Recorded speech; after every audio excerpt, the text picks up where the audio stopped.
Once blood touches this tree, there will be serious calamity.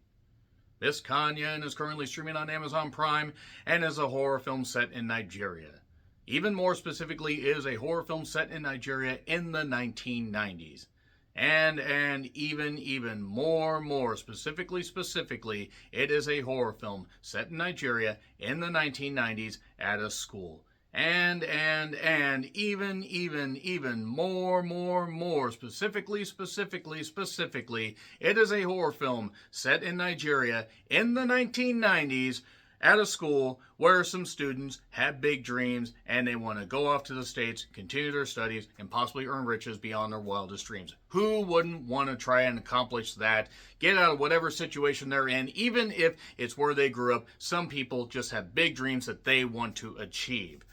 Such is the case for a few students, including Amara, played by Temi Otedola. I apologize if I mispronounce any of these names. And you can look up the director/writer and the other writers. I don't want to disrespect their names. I just don't. But since it's set in Nigeria, we get a mixture of English as well as Nigerian and whatever dialects they have there. And this is basically part social commentary, part horror drama, psychological drama, and part horror.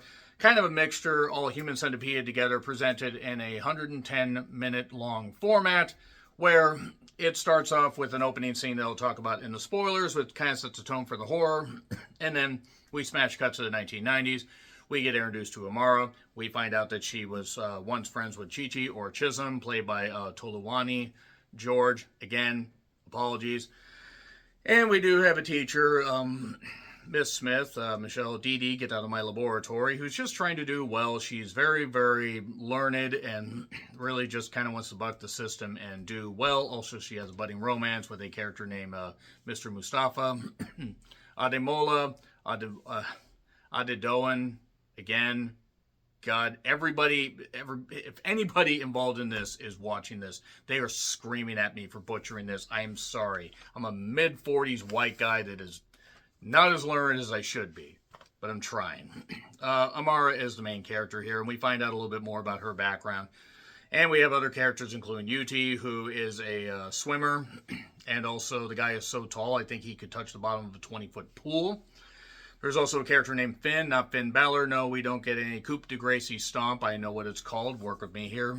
And also, Amara is friends with a girl named Lami, or Lammy. So basically, Amara's plan is to figure out a way to do really good on these, upcoming tests, shall we say, to get an A. And unfortunately, that necessitates hatching a plan that goes awry, and then a curse befalls the land. That's really about all I can do as far as any non-spoilers.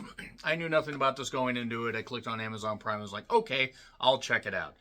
And while there's some familiarity about this, and maybe the 110-minute long runtime probably could have been used with a little bit more horrors being sprinkled in, it has good enough build as far as its first and second acts that things do pay off in the third act, but the third act does feel a little bit rushed, like really, really rushed.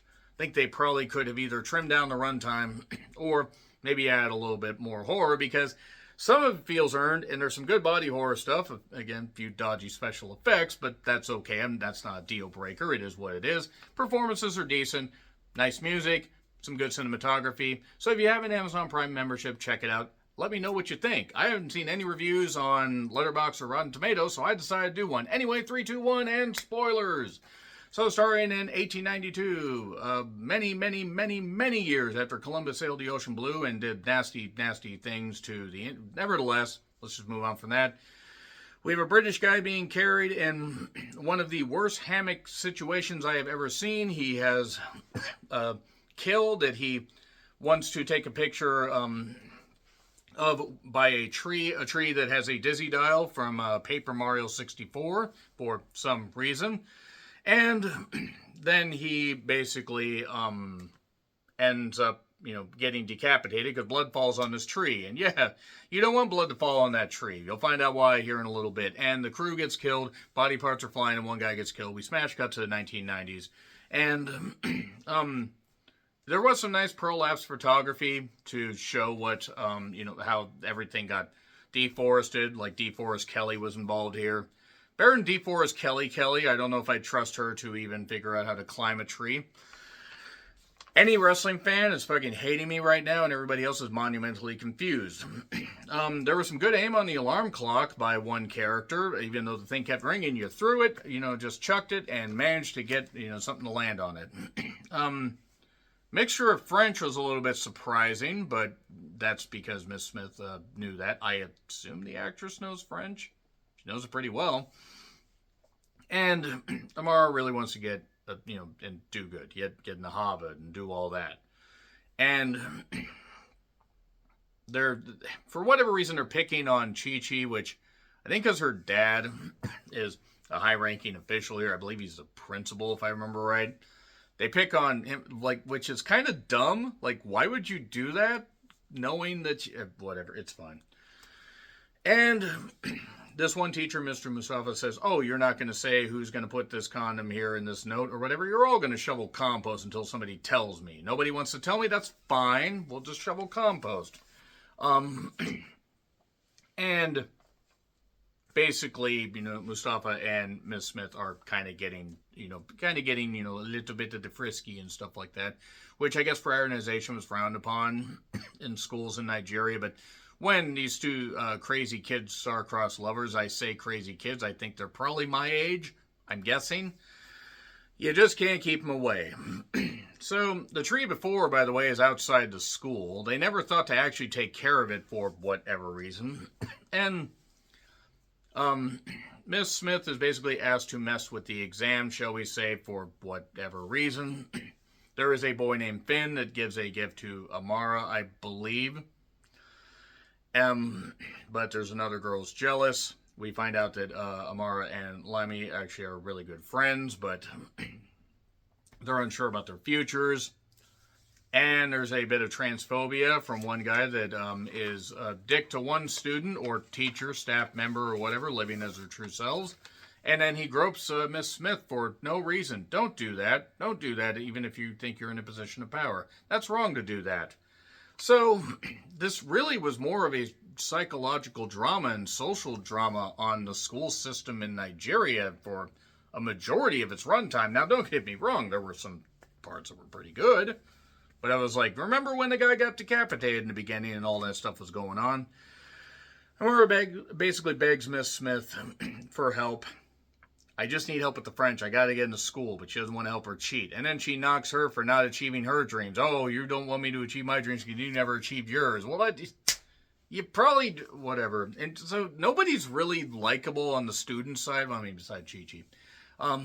Chi-Chi has a big dog, or parents have a big dog.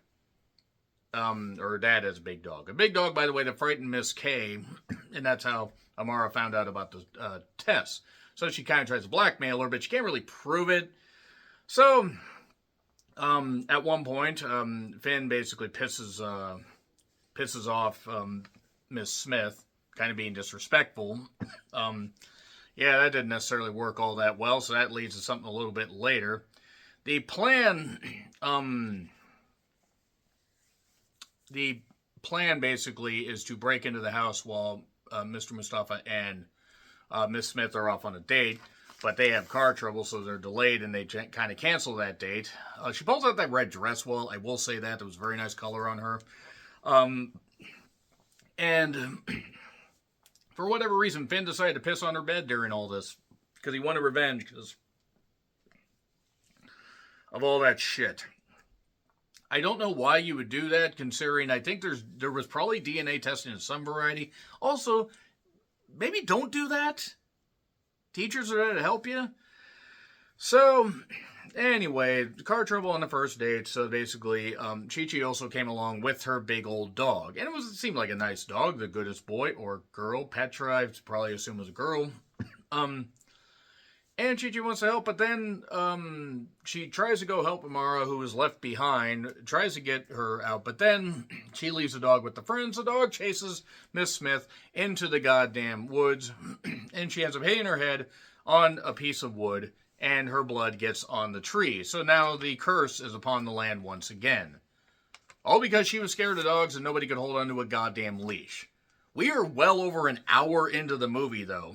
I I said, the plan, is hatched, and we are 1 hour into the movie. And then by this point, we have 38 minutes, 35 minutes, something like that. The dog is dead. The dog didn't really deserve that, but whatever. The curse of Miss Kanyin is going to take over the whole goddamn thing. So, finally, we start getting some horror. The land, there was this one part where this guy was like seemingly trying to drive on the road, like to deliver something or whatever, and sees a bunch of dead animals in the road. Now, that was a good shot. That was some good stuff. There were elements in this that worked. Actually, I do want to say that this movie actually mostly worked for me, despite some of the issues. And the school's in an uproar after, one girl hits her head. Lemmy, I believe. She gets her throat cut, and she's holding this, and then the ghost pushes her, and she breaks the toilet with her head. That was a good scene. That was good. I like that. I like that shit. Even though I don't believe all the students meant, for this to happen, but the thing is that it takes so long for anything to happen where Miss Smith ends up, getting possessed by this, spirit, by this curse that's killing the crops, doing all this stuff and everything. Now she's killing people by slamming them into toilets. And then Amara is giving a eulogy. And then, did we really need flashbacks of her friendship with Lemmy? We don't have that many head injuries, most of us, so I think we remembered it. Don't know if we need to pad out the runtime with that. That's just my opinion. Maybe it's a stylistic thing that's over there. I'm not going to knock. But basically, during the date beforehand, Mr. Mustafa gave her a necklace. That necklace has found some dead crops. This guy goes to show where the crops are found. Now they're going to go talk to this grandfather. But before that, Uti gets killed in a pool. Blood spraying out of the goddamn pool, and he ends up on the goddamn concrete, and she ends up slashing him and walking off. Not stepping on him because he's not Tony Atlas. Again, wrestling fans loving it. Everybody else monumentally confused. He who bleeds on the tree will become, or will be born of the tree. So basically, him, her, animal, vegetable, mineral, doesn't matter. We're just accelerating to the end, by the way.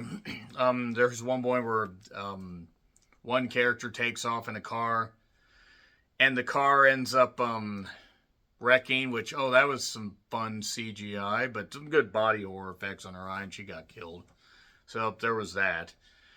The principal is upset at Mr. Mustafa despite the fact that he didn't actually do anything. I mean, the daughter was with him to investigate all this stuff because she hid in the back of his truck to find answers. And now the principal is pissed. But then the principal locks his daughters in there and says, don't worry, you can't leave this room, but you're fine.